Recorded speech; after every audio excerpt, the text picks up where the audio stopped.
This film called Ye, which means night in Chinese, is my short film in an attempt to imitate the cinematic style of Wong Kar-wai.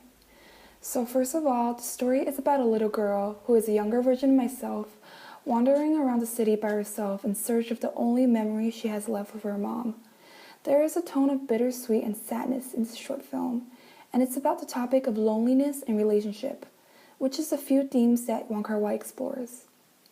This story came from my experience when I was still living with my grandparents and I ran out of my house to go to the supermarket alone.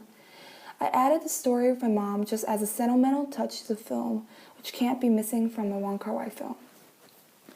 This entire short film is being voiceover narrated by myself because characters in many of Wong Kar-wai movies starts off with a narration introducing themselves to the audience.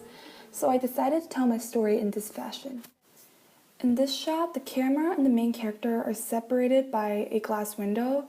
This is a style Wong loved to use, which is foreground obstruction, when there is something blocking the character in the frame.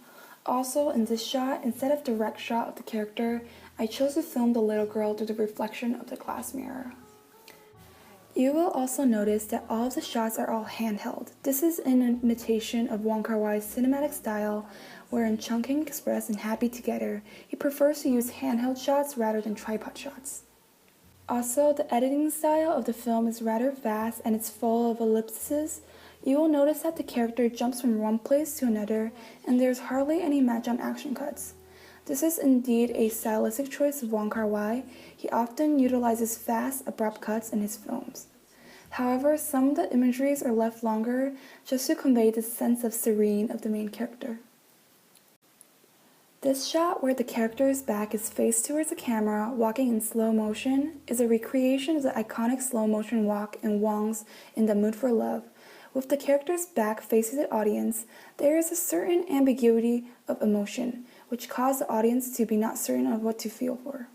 Color is a signature of Wong Kar-wai's film. Since the character is wearing a pink poncho, I used a purple gel to create this purple light to complement her outfit. This entire frame has a warm pinkish color scheme, and it's an aesthetically pleasing match of color.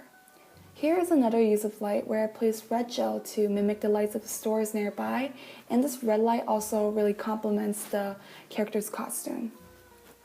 And lastly, addressing the music I selected, I actually picked out a song from one of Wong's movies, and the song is called Always in My Heart. This song just has the Wong Kar-wai feeling of funkiness. It's not completely sad, but it's not happy either. It's a mixture between the two emotions, and I really think this music fits the story because it's a little girl's exploration of the city while she is in search of this memory. It's a bittersweet story.